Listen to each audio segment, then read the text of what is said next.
మచిలీపట్నం మంగనపూడి దగ్గర యాక్చువల్లీ మద్యం మత్తులో ఉన్నటువంటి నలుగురు కారులో డ్రైవ్ చేస్తూ చాలా ర్యాష్గా డ్రైవింగ్ చేస్తూ గ్రామస్తులు అంటే అక్కడ దగ్గరలో ఉన్నటువంటి గ్రామం నుంచి ఆటోలో వెళ్తున్నటువంటి ఒక ఆటోని ఢీకొట్టడం జరిగింది. అండ్ పెద్ద ఎత్తున ఆ ఆటోను ఢీకొట్టడం, ఆ తర్వాత ఆటోలో మొత్తం 7గురు ప్రయాణిస్తుంటే అందులో నుంచి 5గురికి గాయాలు అవ్వడంతో ఇప్పుడు ఈ వార్త వెలుగులోకి వచ్చింది. చాలామంది వీడియోని తీసి వైరల్ చేసిన పరిస్థితి. ఎందుకంటే నార్మల్గా యాక్సిడెంట్ సరే దెబ్బలు తాకాయి, ఆ తర్వాత వాళ్ళని ప్రభుత్వ ఆసుపత్రికి తరలించారంటే ఎవరు పెద్దగా పట్టించుకునే వాళ్ళు కాదు.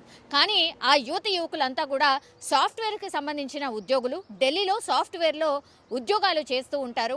అండ్ 2 రోజుల క్రితం బర్త్డే పార్టీ ఉంది వాళ్ళ ఫ్రెండ్ది అన్న నేపథ్యంలో అక్కడ దగ్గరలో ఉన్నటువంటి ఒక ఊర్లో పార్టీ అటెండ్ చేసిన తర్వాత అగైన్ మంగనపూడి బీచ్లో పొద్దున అంటే సన్ రైజ్ చాలా బాగుంటుంది అని తెలుసుకొని పొద్దున్నే అక్కడికి రావడం, ఆ బీచ్ దగ్గరికి వెళ్ళే టైంలోనే అక్కడే అంటే ఆ కారులోనే మద్యం సేవించడం, ఆ తర్వాత రాత్రి పార్టీ జరిగింది కాబట్టి బర్త్డే పార్టీ, అందులో కూడా మద్యం సేవించి ఉన్నారు.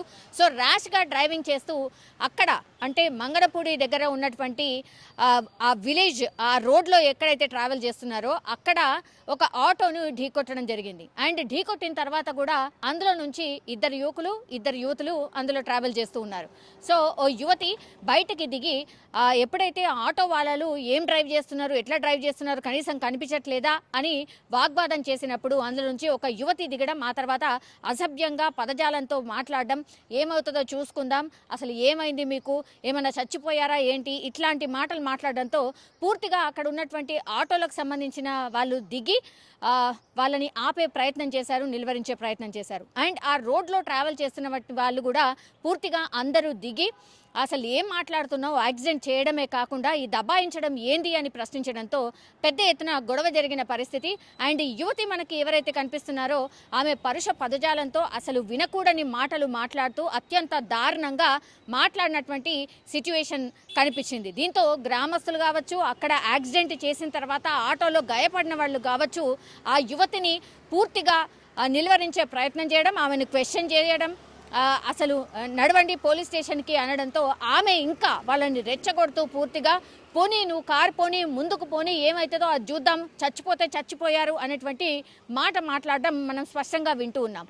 దీంతో ఇంకా కూడా కోపంగా పూర్తిగా ఆ యువతి మాట్లాడిన తర్వాత ఈ గ్రామస్తులందరూ కూడా పోలీస్ స్టేషన్కి వీళ్ళందరినీ తీసుకువెళ్లే ప్రయత్నం చేయడం, పోలీసులు అక్కడికి రావడం, ఇదంతా కూడా జరిగింది. అప్పుడు ఆ రోడ్లో ట్రావెల్ చేస్తున్న ఈ పరిసర ప్రాంతాల గ్రామస్తులు కూడా పూర్తిగా ఈ అమ్మాయి కావచ్చు, లేదంటే ఈ నలుగురు జర్నీ చేస్తున్నటువంటి కార్ని నిలువరించారు. పోలీస్ స్టేషన్కి వెళ్లే వరకు వదిలిపెట్టలేదు.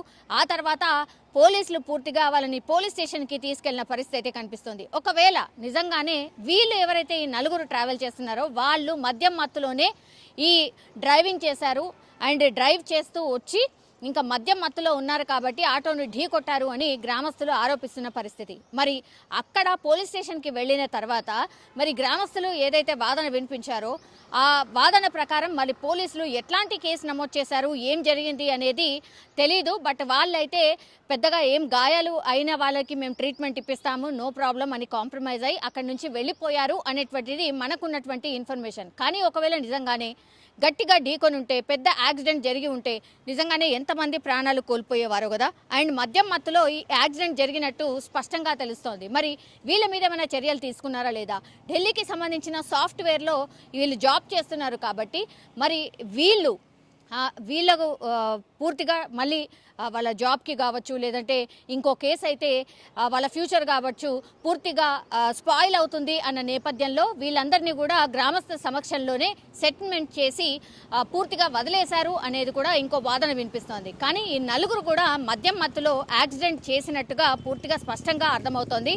ర్యాష్ డ్రైవింగ్ వల్లే ఆటోను ఢీకొట్టడం, అందులో 5గురికి గాయాలు అవ్వడం, ఆ తర్వాత పోలీస్ స్టేషన్కి వెళ్ళిన తర్వాత గ్రామస్తులు పెద్ద ఎత్తున చేరుకొని నినాదాలు చేయడం, వీళ్ళు ఎట్లాగూ సరే వీళ్ళని శిక్షించాల్సిందే అని మాట మాట్లాడడం, ఆ తర్వాత పోలీసులు గ్రామస్తులు ఎవరికి ఏం కాలేదు కదా, చిన్న గాయాలైనాయి కాబట్టి వాళ్ళని వదిలేయండి అన్నటువంటిది కొంత కాంప్రమైజ్ చేసి వాళ్ళు అక్కడి నుంచి వెళ్ళిపోయినట్టుగా మనకున్నటువంటి సమాచారం. కానీ పెద్ద ఎత్తున ఒకవేళ పెద్ద యాక్సిడెంట్ జరిగి ఎవరైనా చనిపోతే మాత్రం ఏంటి సిచ్యువేషన్? ఇట్లా ఈ యంగ్ పిల్లలు ఆర్ సాఫ్ట్వేర్ జాబ్ నేపథ్యంలో ఆర్ పార్టీలు చేసుకొని ఇట్లా రోడ్ల మీద వచ్చి ర్యాష్ డ్రైవింగ్ చేస్తూ ఎవరంటే వాళ్ళని ఢీకొట్టుకుంటూ వెళ్ళిపోతే ఏంటి పరిస్థితి? మరి ఇట్లా పనిష్మెంట్ ఇవ్వకుండా వదిలేస్తే మళ్ళీ వాళ్ళు ఇట్లా చెయ్యరు అన్న గ్యారంటీ ఏమైనా ఉంటుందా అనేటువంటి ప్రశ్నలు అయితే ఇప్పుడు వినిపిస్తున్న పరిస్థితి కనిపిస్తోంది.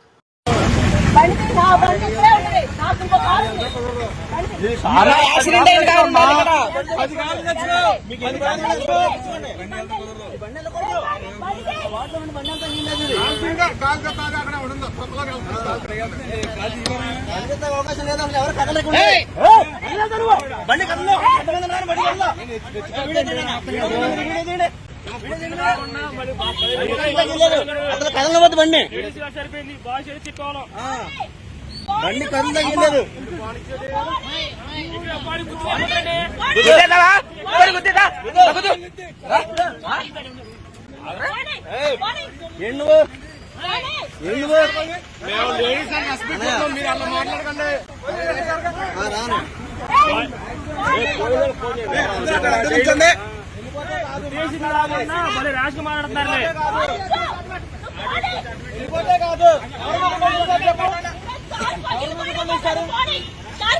కారిపోతుంది, ప్రాణాలు పోతే ఓకేనా నీకు? కారిపోతుంది, ప్రాణాలు పైన ఓకేనా నీకు? ప్రాణాలు పైన ఓకేనా? సరే వెళ్ళు.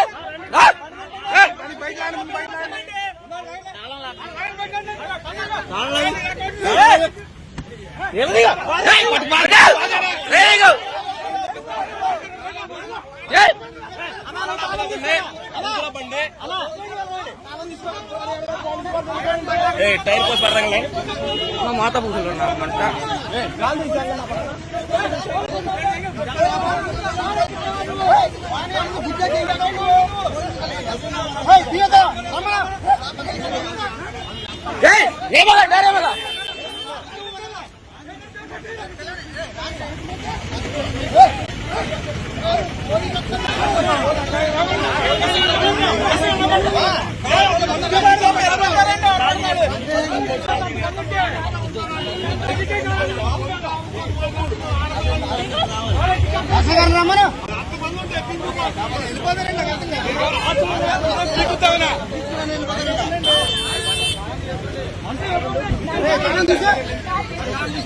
తీసుకెళ్ళిపోతా కాదు